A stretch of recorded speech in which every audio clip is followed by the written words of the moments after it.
গত সপ্তাহে যে কাঁচামরিচ বিক্রি হয়েছে ৩৫০ টাকা কেজিতে, এখন দাম নেমেছে ২৫০-তে। তবে মরিচের ঝাল কমলেও স্বস্তি মিলছে না বাজারে। সপ্তাহ ব্যবধানে চাল ও সবজির দাম বেড়েছে। ব্রয়লার ও সোনালী মুরগির দামও বাড়তি। বিস্তারিত জানাচ্ছেন মনিয়া জুথি। বাজারে একসঙ্গে বেড়েছে চাল ও সবজির দাম। খুচরায় মিনিকেট চাল প্রতি কেজি ৭৫ থেকে ৮০ টাকা, যা আগে ছিল ৬৫। একইভাবে লাল শাক, পুঁই, লাউ, পটল, করলা সহ বেশিরভাগ সবজির দাম বেড়েছে কেজিতে ১০ থেকে ২০ টাকা পর্যন্ত।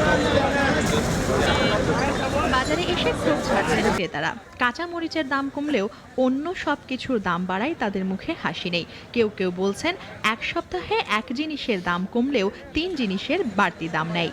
মানে এই বাজারের আসলে এক এক জায়গায় এক এক দাম। তা যেটা ঘুরে দেখলাম কিংবা বাজার করলাম, তাতে বর্ষার কারণে ব্যবসায়ীরা বলছে যে এই বর্ষার কারণেই হচ্ছে গিয়ে সবজির দামটা একটু বেড়েছে ১০ থেকে ৫ টাকা প্রতি কেজিতে। কিছু দাম কমছে, কিছু দাম বাড়তেছে। আলুর দামটা এখন কম আছে, তারপর পেঁয়াজটা কম আছে ৬০ টাকা মোটামুটি।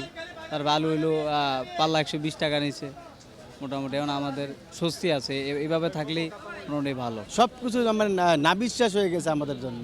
আমরা বেতন পাই কত, আমরা বেতন তো আর বাড়ে নাই। ২০০ টাকা ২৫০ টাকার রুই মাছ যদি এখন ৪৫০ টাকা যায়, আমরা খাবো কি বলেন? এই দেখেন সব দেখেন লাগে হলো ২-৩ কেজি করে ১ কেজি করে নিয়ে যাচ্ছি। টাকা শর্ট, কিছু করার নাই।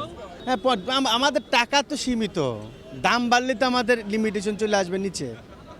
যেখানে ৫ কেজি কিনবে সেখানে আমাদের ২ কেজি কিনতে হচ্ছে, কষ্ট করে জীবনযাপন করতে হচ্ছে। অন্যদিকে বিক্রেতাদের অজুহাতগুলো আগের মতোই। তারা বলছেন বৃষ্টি, পরিবহন ব্যয় এবং পাইকারি দামে হঠাৎ পরিবর্তন তাদের নিয়ন্ত্রণের বাইরে। এক সপ্তাহের মধ্যে এক বস্তা প্রতি আপনার ২-৩০০ টাকা বাড়ছে। এটা কোনো যুক্তিসঙ্গত না। যা কিছু হয় দাম বাড়তি এবং কমতি, এটা সব মেলে হয় আর কোম্পানিদের কাছে হয়। কিন্তু আসলে মূলে কেউ যায় না, যাবেও না। এটা পূর্বের থেকে দেখে আসছে, মূলে না যাওয়া পর্যন্ত চালের দাম কমবে না। টমেটো ১২০ টাকা কেজি, বটবটি ৬০ টাকা কেজি, ওই সরা বেচে আপত্তিন ১ কেজি ৪০, উস্তার কেজি ৫০, পটল ৪০, ভেন্ডি ৪০, পেঁপে আছে ৩০, গাজর ১২০, করলা ৫০, লাউ ৪০ টাকা পিস, মিষ্টি কুমড়া আছে ৩০ টাকা কেজি।